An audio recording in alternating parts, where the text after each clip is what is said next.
Genesis chapter 19. Sodom and Gomorrah destroyed.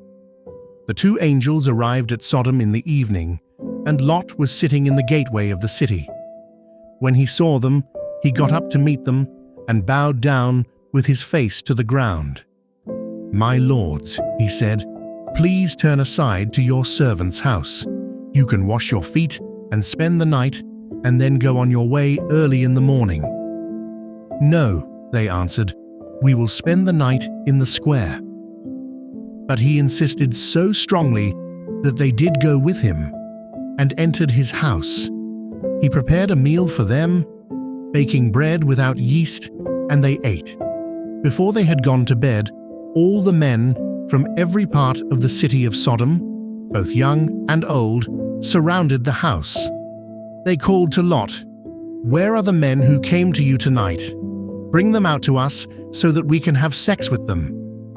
Lot went outside to meet them and shut the door behind him and said, "No, my friends, don't do this wicked thing. Look, I have 2 daughters who have never slept with a man. Let me bring them out to you, and you can do what you like with them. But don't do anything to these men, for they have come under the protection of my roof." "Get out of our way," they replied. "This fellow came here as a foreigner, and now he wants to play the judge. We'll treat you worse than them." They kept bringing pressure on Lot and moved forward to break down the door. But the men inside reached out and pulled Lot back into the house and shut the door. Then they struck the men who were at the door of the house, young and old, with blindness, so that they could not find the door.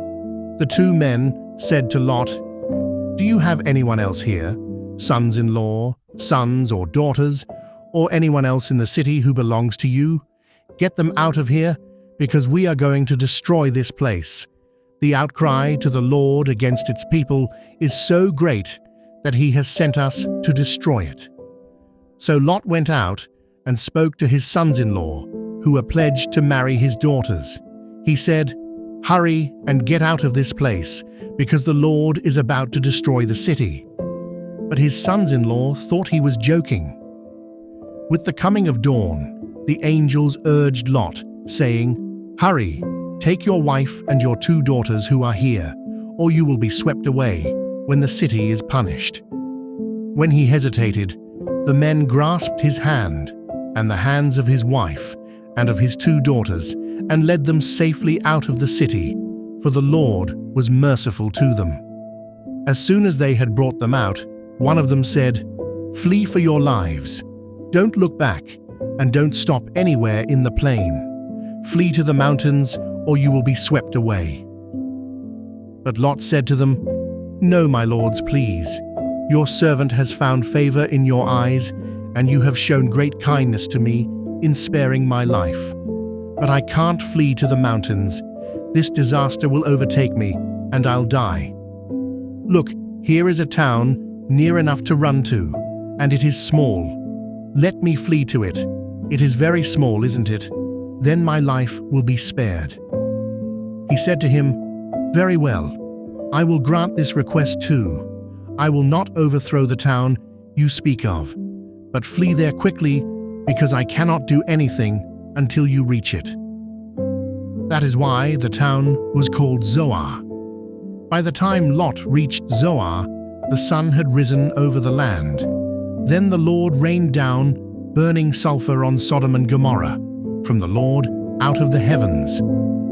Thus he overthrew those cities and the entire plain, destroying all those living in the cities, and also the vegetation in the land. But Lot's wife looked back, and she became a pillar of salt. Early the next morning, Abraham got up and returned to the place where he had stood before the Lord.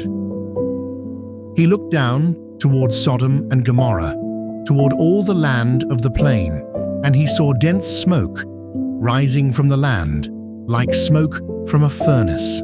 So when God destroyed the cities of the plain, he remembered Abraham, and he brought Lot out of the catastrophe that overthrew the cities where Lot had lived, Lot and his daughters. Lot and his 2 daughters left Zoar and settled in the mountains, for he was afraid to stay in Zoar. He and his 2 daughters lived in a cave. One day, the older daughter said to the younger, "Our father is old, and there is no man around here to give us children, as is the custom all over the earth.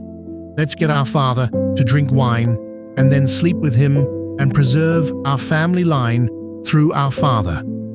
That night, they got their father to drink wine, and the older daughter went in and slept with him.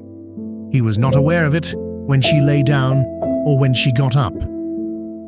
The next day, the older daughter said to the younger, "Last night, I slept with my father. Let's get him to drink wine again tonight, and you go in and sleep with him so we can preserve our family line through our father." So they got their father to drink wine that night also, and the younger daughter went in and slept with him. Again, he was not aware of it when she lay down or when she got up, so both of Lot's daughters became pregnant by their father. The older daughter had a son, and she named him Moab. He is the father of the Moabites of today. The younger daughter also had a son, and she named him Ben-Ami. He is the father of the Ammonites of today.